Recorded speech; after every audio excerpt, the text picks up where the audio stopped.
Welcome to chapter 27. This is light.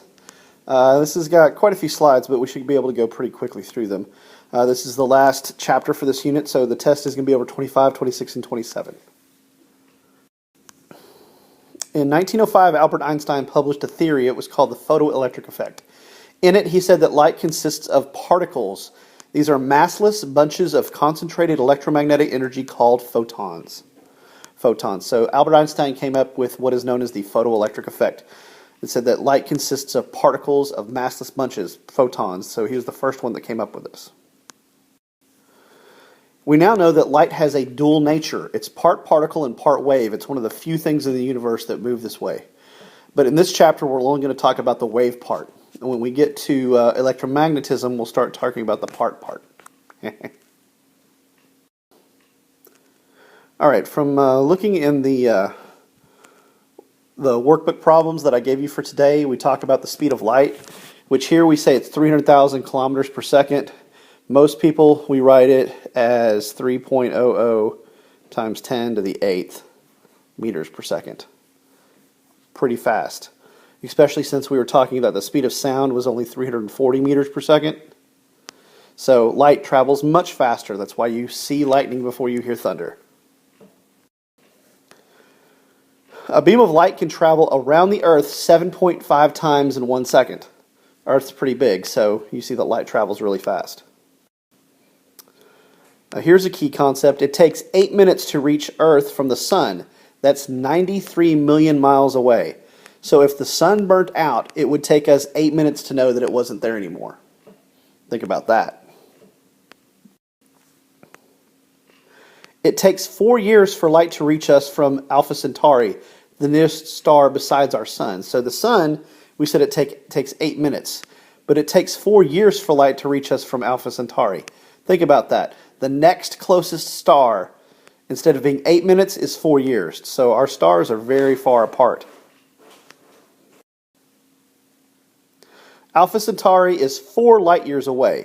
Our galaxy has a diameter of about 100,000 light years. A light year, it sounds like a time, but it's a distance. It's how far light travels in a year.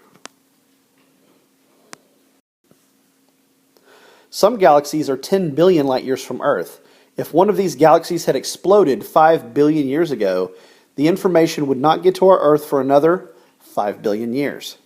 Since it's 10 billion light years away, think about that. So it's 10 billion light years. If it blew up 5 billion years ago, it would still take another 5 billion years for that explosion to get to us, the light from that explosion. An electromagnetic wave, a wave that is partly electric and partly magnetic. Light is a small portion of the broad family of electromagnetic waves. We're going to talk a lot about electromagnetic waves through the end of the year. They're going to come in from radio waves all the way up to gamma rays. So light is just a small part of that whole spectrum. Here's a chart showing all of these, starting at radio and going to microwaves. Then you have infrared.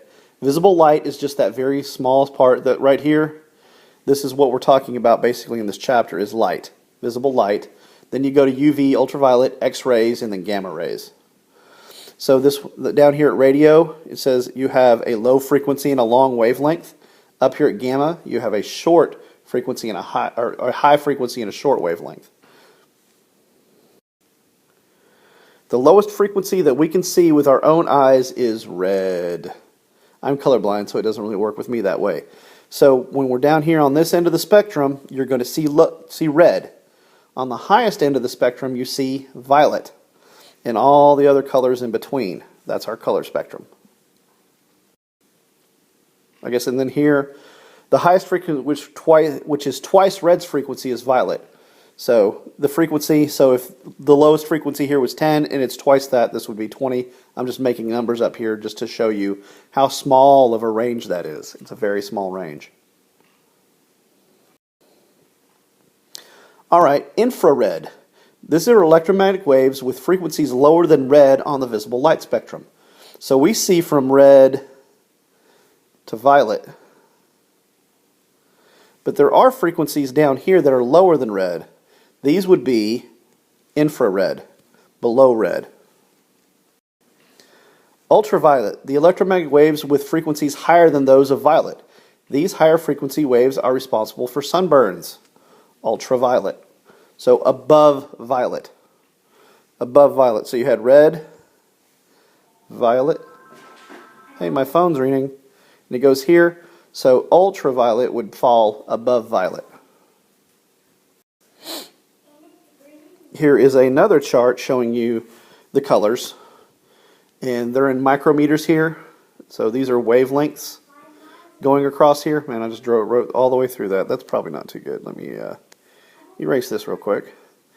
So these are all in micrometers. If you look at that, it's all in micrometers right here. And so this shows you from radio, microwave, thermal IR, reflective IR, visible light. That's what we're talking about in this chapter. This is where all of this comes in. We're going to see all these colors because they're in visible light. Then you have UV, X-rays, and gamma rays. Visible light vibrates at a very high rate, more than 100 trillion times per second. We talked about how the tuning forks vibrate. I had, the 256 hertz, meaning it vibrates 256 times per second. Light will vibrate 100 trillion times per second, so it has a very high frequency.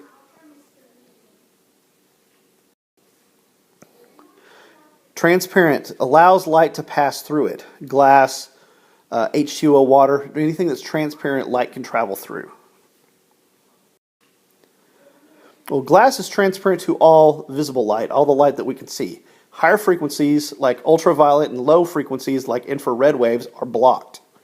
The transfer of light energy through glass causes the speed of light to decrease as it passes through the glass. So our visible light can pass through the glass no problem. When you get higher and lower than visible light, it gets blocked. All right, opaque. This absorbs light without remission of the light through it. So this is kind of a special kind of glass almost. If you want to talk about it, it could be stained glass or something like that. It will absorb certain frequencies of light and let other light through. In opaque materials, any coordinated vibration of energy given by light to the atoms and the molecules are turned into random kinetic energy, no transferring of light energy. So basically it'll absorb it up and not let it back out. Basically heating it up. Our atmosphere is transparent to visible light and some infrared, but almost opaque to high frequencies and ultraviolet waves. The small amount of UV rays that get through cause sunburns, even on a cloudy day. So these UV rays, those are the bad ones that cause your sunburns. And it doesn't even have to be sunny out for you to get sunburn. All right, our definition of a ray, like a ray of light, would be a thin beam of light. When light shines on an object, some of the rays may be stopped while other rays pass in a straight line path. So you have a shadow when the light falls between you and behind you, formed when light rays cannot reach an area.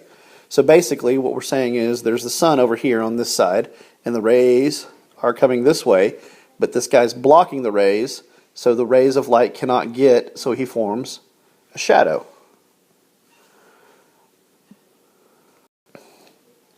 We have a couple types of shadow. The first one is called an umbra. An umbra is a total shadow. I mean, all of it is cast into a shadow. Have you heard of the term umbrella? It's supposed to completely cover you to keep you from getting wet. So an umbra is a total shadow. A penumbra is a partial shadow when other light fills in. If you look in our classroom, if we had only one single light bulb in our classroom, we could make several umbras with our bodies, with the desk, with the chair. But we only get penumbras in our classroom because we have multiple light sources. And so the other light sources fill in the shadows that should be there. So we don't really get many shadows in our room. Here's a nice little diagram of umbras and penumbras, and as the sun goes through, and it kind of shows you where they all are.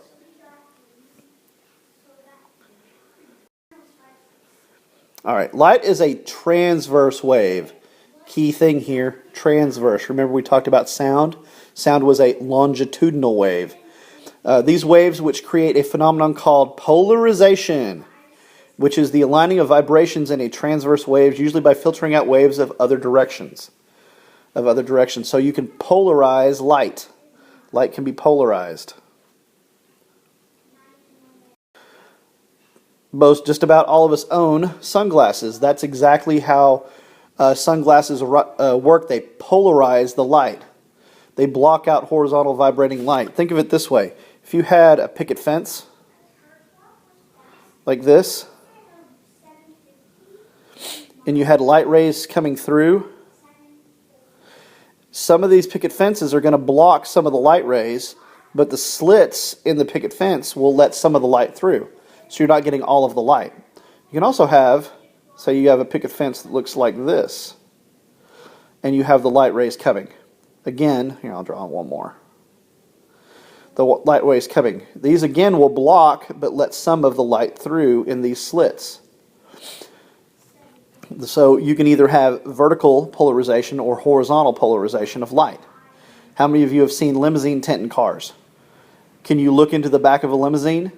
No, because they have overlapped both of these together.